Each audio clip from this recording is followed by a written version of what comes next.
نحمده ونصلي على رسوله الكريم اما بعد فاعوذ بالله من الشيطان الرجيم بسم الله الرحمن الرحيم رب اشرح لي صدري ويسر لي امري واحلل عقدة من لساني يفقهوا قولي اللهم ارزقنا اخلاص الہی آمین. لیسن نمبر 178 سورۃ النور آیت نمبر 27 to 29 27 سے لے کر 29 تک انشاءاللہ تعالی. اللہ سبحانہ تعالیٰ فرماتے ہیں یا ایھا الذین آمنو، اے لوگوں جو ایمان لائے ہو، لا تدخلوا، نہ تم داخل ہو، بیوتن گھروں میں، غیر بیوتکم سوائے اپنے گھروں کے. یہاں آپ دیکھیے تو یا ایھا الذین آمنو کہہ کر اللہ تعالیٰ مخاطب ہیں، یعنی آگے جو احکامات آ رہے ہیں ان کو پورا کرنا ایمان کا تقاضا ہے، اور ایمان چونکہ حیا سے لنکڈ ہے، ریلیٹڈ ہے، اس لیے اس حکم کا تعلق حیا سے ہے. یا ایھا الذین آمنو، جتنے بھی ایمان والے ہیں ان سے اللہ تعالیٰ مخاطب ہیں. اس میں مرد بھی آ جاتے ہیں، عورتیں بھی آ جاتی ہیں، شادی شدہ بھی آ جاتے ہیں، غیر شادی شدہ بھی آ جاتے ہیں، محرم بھی آ جاتے ہیں، نامحرم بھی آ جاتے ہیں، اسی طرح سے رشتہ دار اور غیر رشتہ دار سبھی آ جاتے ہیں، اور اللہ تعالیٰ سبھی سے ہی یہ خطاب کر رہے ہیں. اللہ تعالیٰ کہتے ہیں لا تدخلوا بیوتن، نہ تم داخل ہو گھروں میں. بیوتن کا جو لفظ ہے، کوئی بھی گھر ہو، خیمہ ہو، فلیٹ ہو، محل ہو، کچا گھر ہو، خواہ مسلمان کا ہو کافر کا ہو، بغیر پرمیشن کے داخل نہیں ہو سکتے. لا تدخلوا بیوتن، نہ تم داخل ہو گھروں میں، غیر بیوتکم سوائے اپنے گھروں کے. سوائے اپنے گھروں کے یعنی آپ کا اپنا جو ذاتی گھر ہے اس میں آپ داخل ہو سکتے ہیں، ٹھیک ہے. اور پھر اس سے مراد وہ گھر بھی لیا گیا جس میں بیوی رہتی ہے، وہ کمرہ بھی مراد لیا گیا جس میں بیوی رہتی ہے، اور اگر آپ میرڈ نہیں ہیں تو جو آپ کا پرسنل بیڈ روم ہے وہ بھی اس سے مراد ہے، ٹھیک ہے. یہ جو گھر کو بیتن کہا جاتا ہے، حالانکہ بیتن کا معنی رات. اس کی وجہ یہ ہے کہ انسان اپنے گھر میں رات گزارتا ہے. کچھ لوگوں کی ڈیوٹیز، جیسے کوئی واچ مین ہے یا نائٹ ڈیوٹیز کوئی کرتے ہیں تو وہ رات کو گھر پہ نہیں آتے، ادروائز موسٹلی لوگ رات اپنے گھر میں ہی گزارتے ہیں. اسی لیے یہ لفظ گھروں کے لیے استعمال ہوا ہے. اور رہائشی گھروں کی بات ہو رہی ہے، رہائشی مکانات کی بات ہو رہی ہے، اور اللہ تعالیٰ کہتے ہیں لا تدخلوا بیوتن، نہ تم داخل ہو گھروں میں، غیر بیوتکم سوائے اپنے گھروں کے. اپنے پرسنل بیڈ روم میں آپ داخل ہو سکتے ہیں، اپنے گھر میں آپ داخل ہو سکتے ہیں، اور گھر میں بھی پھر اپنے پرسنل کمرے میں، کیونکہ گھر میں اور بھی بہت سارے لوگوں کے کمرے ہوتے ہیں، ٹھیک ہے. اگر میرڈ ہیں تو وہ کمرہ جو آپ اپنی بیوی کے ساتھ شیئر کر رہے ہیں. حتیٰ یہاں تک کہ تستأنسوا، تم اجازت لے لو، وتسلموا، اور تم سلام بھیجو، علی اہلہا، اس کے گھر والوں پر. تستأنسوا کا جو لفظ ہے اس کا معنی مانوس ہونا، کیونکہ یہ لفظ انس سے ہے. مانوس ہونا، کسی بھی چیز کا تعلق ہونا، محسوس ہونا، جاننا، معلوم کرنا، یہ سارے اس کے لفظی معنی ہیں. انسیت کا لفظ آپ اردو میں بھی پڑھتے ہیں. اچھا، اس کا الٹ وحشت ہے. حتی تستأنسوا، یہاں تک کہ تم اجازت لے لو. اور اجازت کو دو طریقوں سے لیا جاتا ہے، ایک استئذان اور دوسرا استعلام. استئذان اذن سے ہے، یعنی اجازت لے لو، اور یہ وہ اجازت ہے جو قبل از وقت لی جاتی ہے. مثلا آپ کسی کو فون کر کے اجازت لیں کہ ہم آپ کے گھر آنا چاہتے ہیں. اور استعلام جو ہے علم سے نکلا ہے یہ لفظ، یعنی ان کو معلوم ہو جائے کہ کون آیا ہے. گھر پہنچ کے اجازت لینا، جیسے آپ ڈور بیل بجاتے ہیں یا دروازہ کھٹکھٹاتے ہیں، اس کو استعلام کہا جاتا ہے. تو اجازت دو طریقوں سے لی جاتی ہے، ایک استئذان کے ذریعے اور دوسری استعلام کے ذریعے. استئذان کون سی اجازت ہے؟ جو آپ قبل از وقت لیتے ہیں، یعنی آنے سے بہت ٹائم پہلے فون کر کے میسج کر کے آپ اجازت لیتے ہیں. اور استعلام کیا ہے کہ آپ دروازے پر پہنچ گئے، اب آپ بیل بجا رہے ہیں یا دروازہ کھٹکھٹا رہے ہیں، گھر پہنچ کر اجازت لینا. وَتُسَلِّمُوا عَلَىٰ أَهْلِهَا، اور تم سلام بھیجو اس کے گھر والوں پر. یعنی گھر میں داخل ہوتے وقت یا کمرے میں داخل ہوتے وقت کیا کرنا چاہیے؟ سلام کرنا چاہیے. ذالکم، یہ بات، خیر لکم، بہت بہتر ہے تمہارے لیے. اچھا، ذالکم کو اگر آپ سرکل کر لیں، تعظیم اور اہمیت کو واضح کرنا ہو تو ذالکم آتا ہے. ذالکہ کی جگہ کیا آئے گا؟ ذالکم. تعظیم اور اہمیت کو واضح کرنا ہو تو ذالکم آتا ہے. اللہ تعالیٰ کہتے ہیں ذالکم خیر لکم، یہ بات بہت بہتر ہے تمہارے لیے. لعلکم تذکرون، تاکہ تم نصیحت پکڑو. کیا چیز بہتر ہے تمہارے لیے؟ اجازت لے کر جانا، اطلاع کے ساتھ کسی کے گھر میں داخل ہونا اور داخل ہو کر سلام کرنا تمہارے لیے بہتر ہے. لعلکم تذکرون. فَإِن لَّمْ تَجِدُوا، پھر اگر نہ تم پاؤ، فیہا، ان میں اب دیکھیے ہا کی جو ضمیر ہے ویسے واحد نظر آ رہی ہے، لیکن چونکہ اوپر بات بیوت کی ہوئی ہے تو آٹومیٹکلی اس میں نہیں ہوگا، کیا آئے گا؟ ان میں. ٹھیک ہے، یعنی ان گھروں میں. پھر اگر نہ تم پاؤ ان میں، یعنی ان گھروں میں، احدن، کسی ایک کو، یعنی گھر میں کوئی نہیں ہے، فلا تدخلوها، تو نہ تم داخل ہو ان میں، حتی یؤذن لکم، یہاں تک کہ اجازت دے دی جائے تمہارے لیے. گویا خالی گھر میں بھی اس کے مالک کی اجازت کے بغیر داخل ہونے کی اجازت نہیں ہے. خالی گھر ہے تو بھی مالک کی اجازت کے بغیر ہم داخل نہیں ہو سکتے. فَإِن لَّمْ تَجِدُوا فِيهَا أَحَدًا فَلَا تَدْخُلُوهَا حَتَّى يُؤْذَنَ لَكُمْ. ایکچولی خالی گھر میں داخل ہونے سے کوئی چوری چکاری کا الزام لگا سکتا ہے، تو اللہ تعالیٰ فرماتے ہیں اگر کوئی گھر میں نہ ہو تو ڈو ناٹ انٹر، داخل مت ہو. کب تک داخل مت ہو؟ جب تک کہ تمہیں اجازت نہ مل جائے. وَإِن قِيلَ لَكُمْ، اور اگر کہا جائے تمہارے لیے، ارجعوا، واپس پلٹ جاؤ، فرجعوا، تو واپس چلے جاؤ، هُوَ أَزْكَىٰ لَكُمْ، وہ یا پھر یہ یعنی واپسی زیادہ پاکیزہ ہے تمہارے لیے. پرمیشن نہ ملے تو واپس لوٹ جاؤ. ابو موسیٰ اشعری رضی اللہ تعالیٰ عنہ کہتے ہیں کہ 3 بار کے بعد اجازت نہ ملے تو واپس لوٹ جاؤ. حدیث کے ذریعے ہم ان ساری باتوں کو انشاءاللہ تعالیٰ ضرور دیکھیں گے. کہتے ہیں کہ آپ نے 3 بار بیل بجائی، اجازت نہیں ملی، گو بیک، واپس چلے جاؤ. وَإِن قِيلَ لَكُمُ ارْجِعُوا فَارْجِعُوا هُوَ أَزْكَىٰ لَكُمْ. یوں نہیں دروازے پر ہی کھڑے رہو اور گھنٹیوں پر گھنٹیاں بجاتے رہو، 10 گھنٹیاں 12 گھنٹیاں فون پہ فون کرتے رہو. اللہ تعالیٰ کہتے ہیں پلٹ جانا یعنی واپس چلے جانا تمہارے لیے زیادہ پاکیزہ ہے. کیونکہ اگر ہم نہ لوٹے تو ڈٹ جائیں گے اور سامنے والے کو مجبور کریں گے کہ بھئی ہمیں تو آج ہی آنا ہے. اور یہ بھی ہو سکتا ہے کہ اگر آپ کسی کو مجبور کریں گے تو وہ آپ کو آپ کے حساب سے ویلکم نہ کر سکے، پھر آپ برا مان جائیں، تو ساری چیزیں خراب ہو رہی ہیں نا. پاکیزہ بات کیا ہے؟ پرمیشن نہیں ملی، واپس چلے جائیں. مثلا آپ نے کسی کو فون کیا، استئذان لینا چاہا کہ فلاں دن ہم آپ کے گھر آنا چاہ رہے. اس نے کہا اس دن تو مجھے کہیں جانا ہے، میں آپ سے نہیں مل سکوں گی.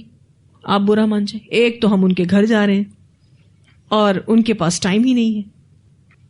اگر پرمیشن نہیں ملی تو کہیں اٹس اوکے، کیونکہ ہم یہ چاہتے ہیں کہ جب ہم کسی کے گھر جائیں تو ہم بھی ان کو وہ ڈیو رسپیکٹ دیں جس کے وہ مستحق ہیں، اور وہ بھی ہمیں وہ ڈیو رسپیکٹ دیں جس کے ہم مستحق ہیں.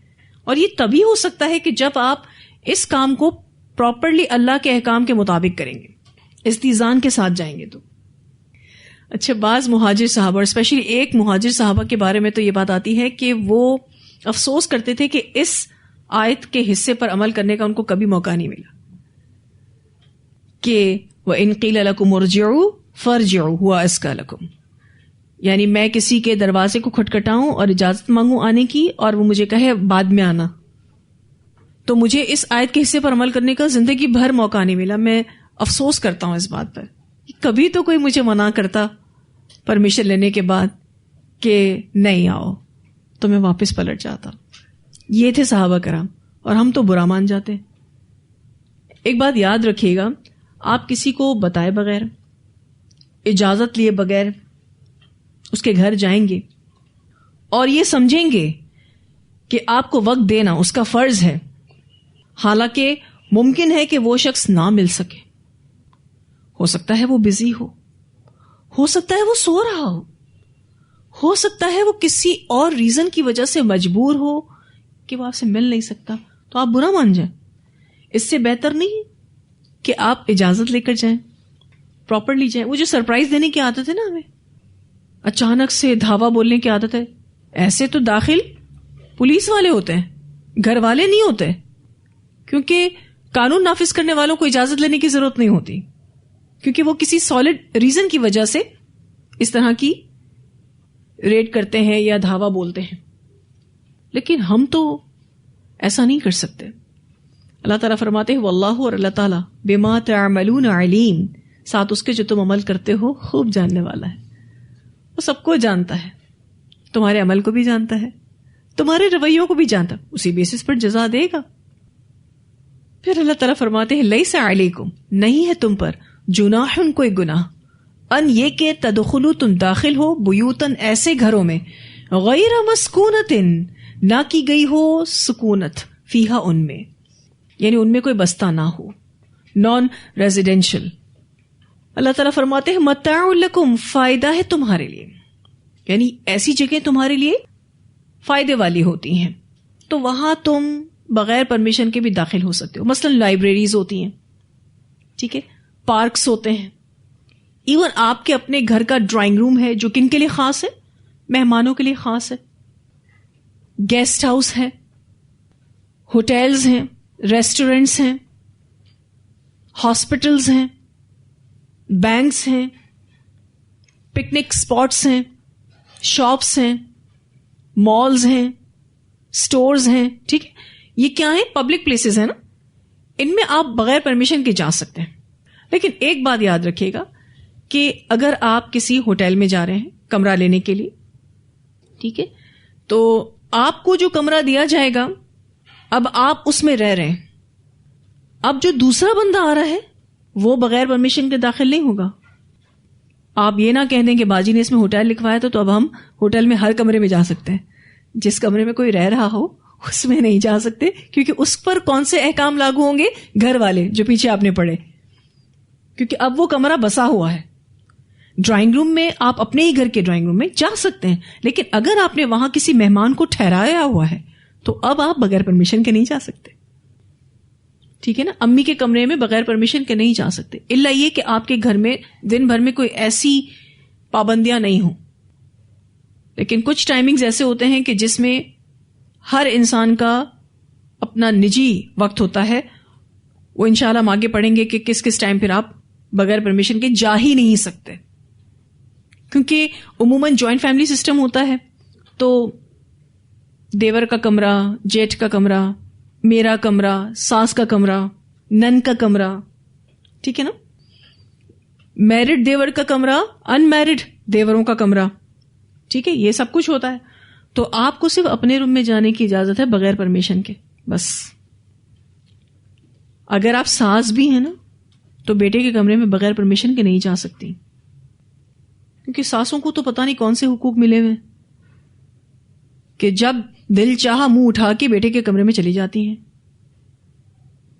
بیسک ایتھکس ہی نہیں ہے ہمیں، الا یہ کہ گھر چھوٹا ہو اور وہ کمرہ دن بھر میں میوچل انڈرسٹینڈنگ کی وجہ سے استعمال ہوتا ہو، ٹھیک ہے، کیونکہ بہت سارے لوگ چھوٹے چھوٹے گھروں میں بھی اپنے آپ کو ایڈجسٹ کرتے ہیں. اس صورتحال میں میوچل انڈرسٹینڈنگ ہوتی ہے.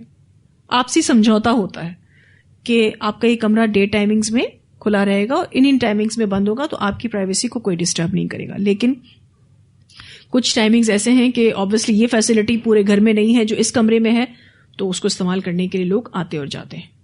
بالفرض بالکنی اسی کمرے میں ہوتی ہے, اب کپڑے سکھانے ہیں تو ظاہر ہے سارے گھر کے کپڑے دھلیں گے تو سکھانے تو وہیں جائیں گے نا, تو اس کے لیے بھی آپس میں انڈرسٹینڈنگ ہونی چاہیے. لیکن جو گھر نان ریزیڈینشیل ہیں اس میں آپ بغیر پرمیشن کے لیے جاؤ. اب آپ لائبریری کے باہر کھڑے رہیں کہ کوئی پرمیشن دے گا تو ہم جائیں گے, نانسنس بات ہے نا.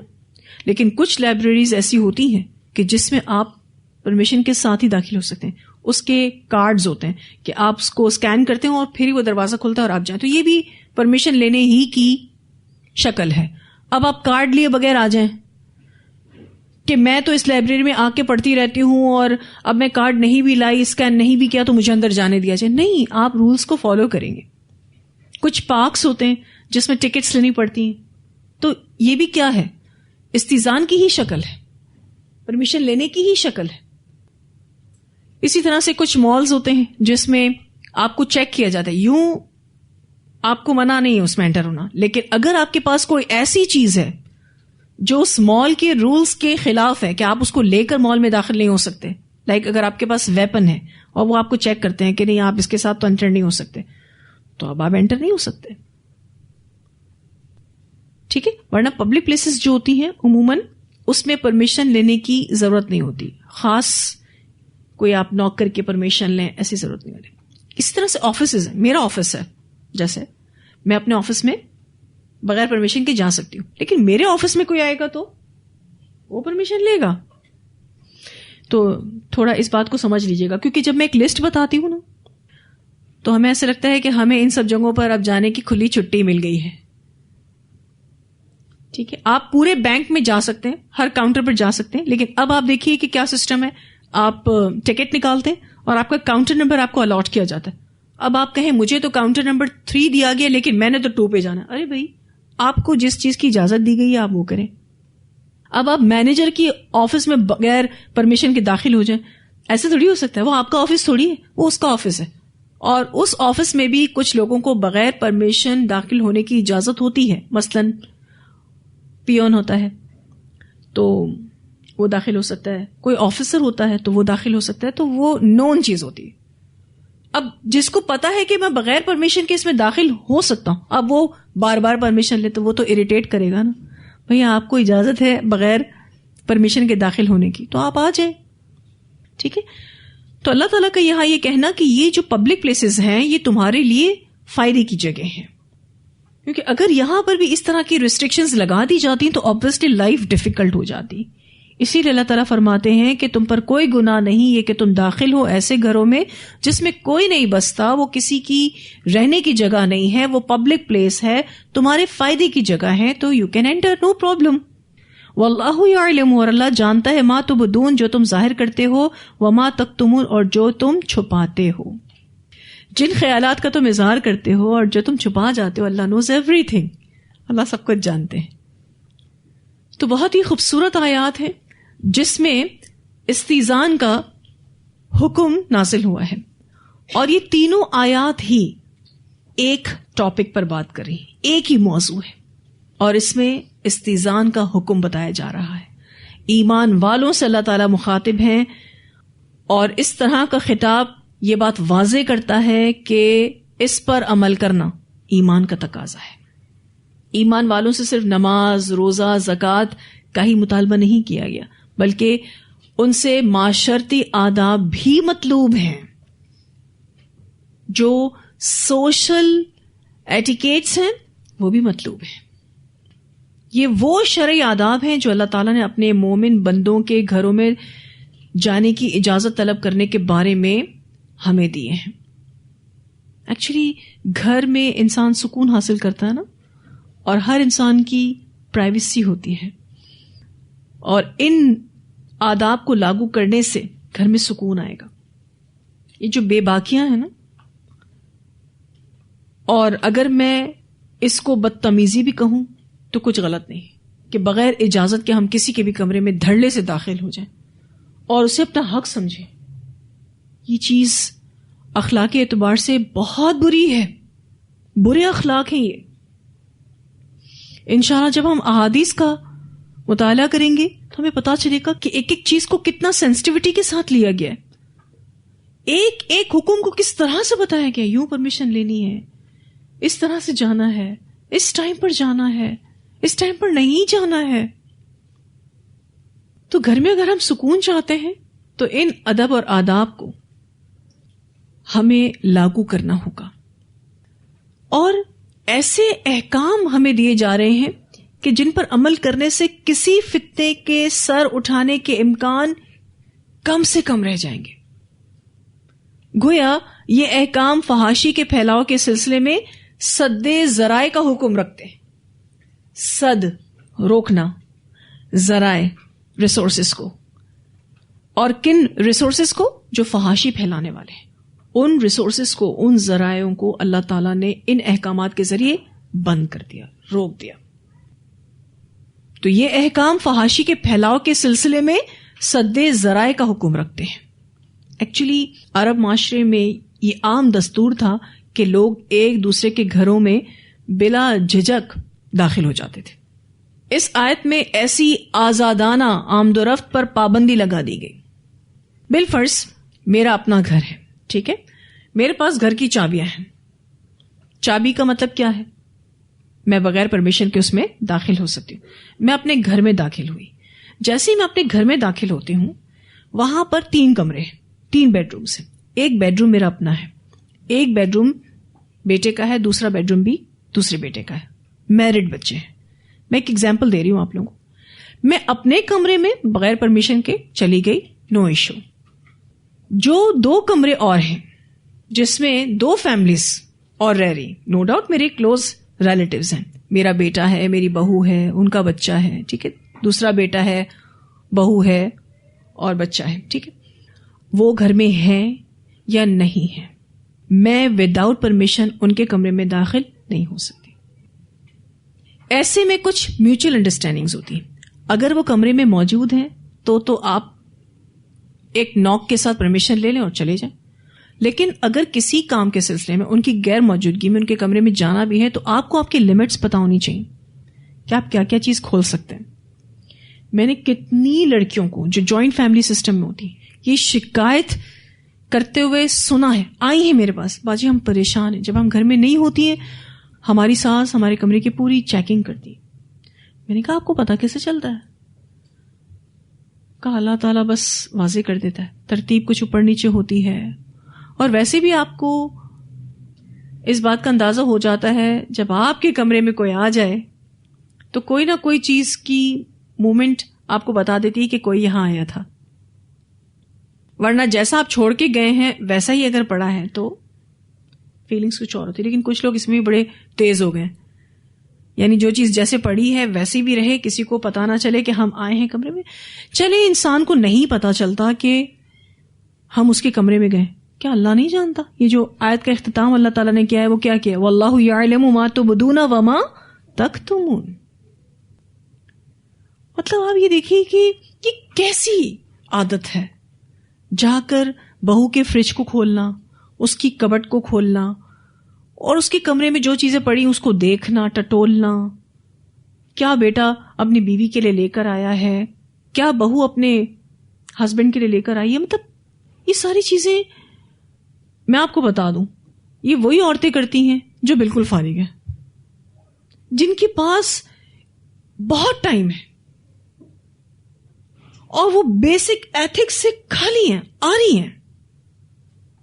اب میں اپنے گھر کی چابی رکھتی ہوں تو مجھے ایسا لگتا ہے کہ پورا گھر میرا، پوری بادشاہت میری، سارے کمرے میرے، سب جگہ پہ میں جا سکتی ہوں، سب کی کبٹس میں کھول سکتی ہوں، سب چیزیں میں اٹھا سکتی ہوں، استعمال کر سکتی ہوں. کیا بات ہے. اب تو یہ شکایت بھی مجھے ملی تھی کہ باجی گھر میں ہمارا کوئی پارسل آتا ہے وہ بھی ہماری ساس کھول لیتی ہے. دیکھیں کھولنے میں کوئی قباحت نہیں ہے اگر کسی نے آپ کو ایسا کہا ہے کہ آپ اس کو چیک کر لو، لیکن یہ کون سی نفسیات ہے، یہ کون سا تجسس ہے؟ مجھے تو سمجھ ہی نہیں آتی کبھی بھی اس بات کی. کوئی اگر آپ کو منہ پر کہہ بھی دے نا کہ آپ میرا پارسل کھول لیں، کوئی بات نہیں، لیکن اس کے دل میں یہ بات اچھی نہیں لگ رہی ہوتی. آپ کو اچھا لگتا ہے آپ کا پارسل کوئی کھول لے آپ سے پہلے؟ کسی کو بھی اچھا نہیں لگتا کہ اس کی پرائیویسی کو آپ ٹچ کریں, ڈسٹرب کریں, تنگ کریں.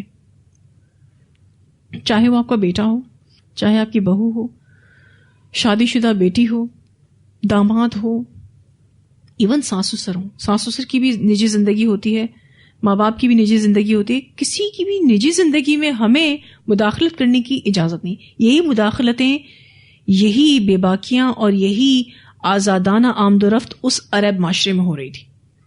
لوگ ایسے ہی کمرے میں داخل ہو جاتے تھے.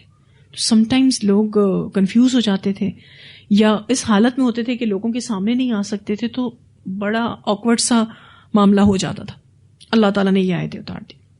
ان احکامات پر عمل کرنے سے انشاءاللہ گھروں میں سکون آئے گا اور فواحش کا سد باب بھی ہوگا. ایک اور چیز کہ جب کبھی بھی ہم پرمیشن کے ساتھ کسی کے کمرے میں یا کسی کے گھر میں جائیں گے تو انشاءاللہ آپ کو آپ کی ڈیو رسپیکٹ ضرور ملے گی. وہ آپ کو اچھے سے ویلکم کر سکے گا, برا نہیں مانے گا آپ کا آنا.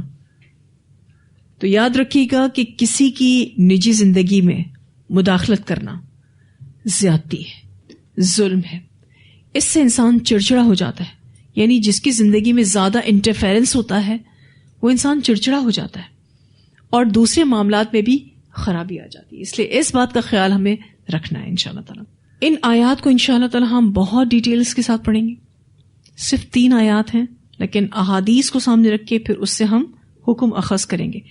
آپ کو یاد ہے ایک بات, جب نبی اکرم صلی اللہ علیہ وسلم معراج پر گئے تھے, ہم نے سیرہ میں پڑھا تھا, اللہ تعالیٰ فرماتے ہیں کہ آپ صلی اللہ علیہ وسلم کو جب سدرۃ المنتہا پر پہنچا دیا گیا تو آپ کی نگاہیں جو ہیں ادھر ادھر نہ بھٹکیں, بلکہ صرف اور صرف آپ کی نگاہیں وہ دیکھ رہی تھیں جس کو دیکھنا تھا. بس یہ جو نگاہوں کا بھٹکنا ہے نا, بعض دفعہ کسی کے کمرے کے آگے سے گزرتے ہوئے جو نگاہ ڈال دیتے ہیں نا, یہ بھی نظروں کی خیانت ہے. اور یہ وہ بے چینی اور وہ تجسس ہے جس کا انسان پتہ نہیں لگا سکتا. تو جہاں آپ کی نگاہ ہونی چاہیے نا, بس وہیں ہونی چاہیے. میرا اتفاق ہوا تھا ابھی ایک بکنگ کے سلسلے میں کسی کے آفس میں جانے کے حوالے سے. تو جو صاحب تھے جن سے مجھے ملنا تھا تو وہ نہیں تھے آفس میں. اب میں بیٹھی ہوئی انتظار کر رہی تھی اور مجھے سورہ نور ہی پڑھا رہی ہوں میں, تو وہ لیسنز بھی آگے مجھے پتا ہے کہ کون کون سے الحمدللہ احکامات آنے والے ہیں. میں وہاں بیٹھے بیٹھے سوچ رہی تھی کہ ابھی کمرے میں کوئی نہیں ہے اور بہت ساری چیزیں وہاں رکھی ہوئی تھی. مجھے یوں تھا کہ ہو سکتا ہے کہ کوئی میری نقل و حرکت کو دیکھ رہا ہو, کیونکہ اب ایسا ہوتا ہے کہ عموماً ایسی جگہوں پر CCTV کیمراز بھی لگے ہوئے ہوتے ہیں اور یہ سب کچھ بھی. لیکن میں اس سے سوچ رہی تھی کہ اللہ مجھے دیکھ رہا ہے. میں نے چپ چاپ دعاؤں کی کتاب نکالی اور اس کو پڑھنا شروع کر دیا. ادھر ادھر دیکھا ہی نہیں تاکہ میرے عمل سے یہ میسج پہنچے کہ اگر ہم کسی کی جگہ پر بیٹھے ہیں تو ہم یہ بھی دیکھنا شروع کر دیں. کچھ لوگ ہوتے ہیں نا کھڑے ہو کر جو چیزیں پڑھی ہوتی ہیں تو اس کو دیکھنا شروع کر دیتے ہیں. کوئی بکس کا شیلف پڑا ہے تو اس بکس کو نکال کے دیکھنا شروع کر دیتے ہیں. یہ بے باکی ہے, یہ اپنی لمیٹیشنز کو پار کرنا ہے, حدود کو پار کرنا ہے. میں یہ سوچی تھی کہ اگر اللہ تعالیٰ نے مجھے یہ علم نہ دیا ہوتا تو ہو سکتا ہے میں بھی یہ غلطی کر جاتی.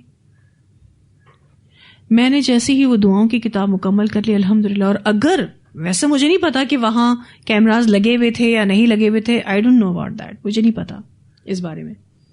لیکن اگر کسی نے دیکھا تو انشاءاللہ اس تک یہ میسج پہنچے گا کہ کسی کی جگہ پر جانے کے وقت آپ کی نگاہیں کہاں ہونی چاہیے. دوسری بات, کوئی نہ دیکھے, کس کو دکھانا ہے؟ اللہ تعالیٰ کو. کہ اللہ تعالیٰ ہم نے اپنی نگاہوں کو کنٹرول میں رکھا تھا, جہاں دیکھنا تھا بس وہیں دیکھا, اس کے آگے نہیں دیکھا, ادھر ادھر تجسس میں نہیں پڑے کہ کس کی کون سی کیا چیز پڑی ہے. آپ انشاءاللہ آگے پڑھیں گے, اللہ تعالیٰ فرماتے ہیں قرآن پاک میں وَلَا تَجَسَّسُوا, تجسس مت کرو. تو میں آپ کو ایک تربیہ دینا چاہتی ہوں اور جس سے میں اپنے آپ کو بھی گزارتی ہوں. سب سے پہلے میرے لیے ہمیں اپنی نگاہوں کو کنٹرول کرنے آنا چاہیے. اگر آپ کسی کے کمرے میں بھی بیٹھے ہیں نا تو آس پاس پڑی چیزوں کو بھی تجسس کی نگاہ سے نہ دیکھیں. ایک نگاہ پڑ جاتی ہے نا, لوگ مائنڈ نہیں کرتے, لیکن جو چیکنگ بیسڈ نگاہیں ہوتی ہیں نا وہ بھی پتہ چل جاتی ہیں. ٹھیک ہے, انشاءاللہ تعالیٰ. اس کو انشاءاللہ ڈیٹیل سے پڑھیں گے, بڑا لطف آئے گا انشاءاللہ تعالیٰ, کیونکہ جب احادیث کو آپ کے سامنے رکھوں گی نا تو آپ کو پتا چلے گا کہ اچھا یہ باتیں بھی ڈسکس ہوئی آپ صلی اللہ علیہ وسلم کے دور میں, جس کو ہم سمجھتے ہیں کہ اتنا پرانا دور, اب تو دور بہت ماڈرن ہو گیا. جتنے ماڈرن ہو گئے نا اتنے ہی ایتھکس سے خالی ہو گئے. وہ جتنے ہمیں لگتا ہے کہ اولڈ فیشن تھے اتنے ہی اخلاقیات کے ساتھ بھرے ہوئے تھے. ٹھیک ہے, اسلام کے بعد دور جاہلیت میں تو یہی تھا کہ لوگ بے دھڑک گھروں میں گھس جاتے تھے. ایک بچی آئی میرے پاس, میرڈ تھی, اور کہتی ہیں کہ باجی میری جو مدر ان لا ہیں وہ آتی ہیں روم میں, اور اسپیشلی اسی وقت آتی ہیں کیونکہ انویسٹیگیشن انسان تبھی کر سکتا ہے نا CID کی طرح, جب کوئی گھر میں نہ ہو. اچھے سے کر سکتا ہے کیونکہ ایسا لگتا ہے جیسے کرائم سین ہے, مطلب بیٹے کا کمرہ ایسا لگ رہا ہے کرائم سین ہے, جیسے کرائم سین پر آ کر CID انویسٹیگیشن کرتی ہے نا, ایسے مدر ان لا یا نندے بھی مسوا سوری ٹو سے وہ بھی کر رہی ہوتی. کہتی ہیں آتی ہیں, پھر اس کے بعد پوری چیکنگ کر لیتی ہیں کہ کہاں کون سی چیز کیسے پڑی, اور پھر آ کے مجھے کہتی یہ کہاں سے لائی ہو, اور یہ تمہارے لیے کون لایا, کتنے کی لایا. یعنی بالفرض اب ظاہر ہے جب اتنے بلنٹ کوشچنز ہوں گے تو سامنے والا کیا بولے گا, ظاہر ہے ہسبینڈ لایا یا امی نے دیا میری, ٹھیک ہے نا, یہی ہوگا نا. اور کیا دو جواب ہیں, یہی دو جواب ہوں گے, ٹھیک, کیونکہ وہ تو نہیں لائی نا, ساس تو نہیں لائی, لائی ہوتی تو اس کو پتا ہوتا ہے. ایک تو آپ نے اس کے کمرے میں جا کے بد اخلاقی کی, دوسرا اس کے آنے پر آپ نے اس کو بتایا کہ آپ کی غیر موجودگی میں آپ کی پوری کمرے کی انویسٹیگیشن ہوئی اور آپ کی یہ چیزیں پڑی, تو یہ کون لایا, کتنے کی لایا اور کیوں لایا, اور اس پر ڈانٹ کا پڑنا. بھائی کیا کروں. بعض دفعہ ایسا ہوتا ہے کہ کمرے میں فریج بھی ہوتا ہے, تو کہہ رہی تھی کہ کچھ ایسی چیزیں ہم رکھ بھی لیتے ہیں کمرے میں, کچھ ہسبینڈ وائف کی اپنی دیکھیں جوائنٹ فیملی میں رہ رہا ہے نا بندہ, ویسے ہی وہ ایک بہت ہی چھوٹی سی اس کی دنیا ہے, ایک ہی کمرہ, اس میں بھی آپ اس کو جینے نہیں دو گے تو کیا کرو گے. کہنی باجی کبھی آئس کریم غائب ہوتی ہے, کبھی کیا غائب ہوتی ہے, پوچھو تو پتہ نہیں کون لے گیا. تو یا تو جنات ہیں یا پھر جنات جیسے لوگ ہیں. آپ یقین نہیں کر سکتے, یہ وہ مسائل ہیں جب لڑکیوں کو درپیش ہوتے ہیں نا, ان کی پہلی کوشش میں سیپریٹ ہو جاؤں. حالات کس نے پیدا کیے, پھر مائر ہوتی میرا بیٹا شادی کے بعد بدل گیا, تو ہاں آپ نے ایسی حرکتیں کی ہیں, وہ بدلے گا ہی. ہر بندے کو اپنی زندگی جینے کا حق ہے. کیوں ہم لوگوں کی زندگیوں کو اتنا تنگ کر دیں کہ بہو بولے میں جا رہی ہوں بھائی, میری جان چھوٹے اس گھر سے. اور ریزن استذان کی کمی, ان احکامات, ان آداب کی کمی. جو بہو اپنی ساس کے ساتھ کمفرٹیبل ہے لازماً اس میں آپ کو پتہ ہے سب سے بڑا کردار کس کا ہے, ساس کا, بعد میں بہو کا آتا ہے. اللہ تعالیٰ سے اس دعا کے ساتھ کہ اللہ ہمیں ان آیتوں پر بھرپور عمل کرنے کی توفیق عطا فرمائے, اور دل کی خوشی کے ساتھ ہم لوگوں کو سپیس دینے والے ہوں, تاکہ لوگ ہمارے ساتھ رہنا پسند کریں. چاہے وہ ہم بہو ہوں, چاہے ہم ساس ہوں, بیٹی ہوں یا ماں ہوں, وٹ ایور جو بھی ہوں.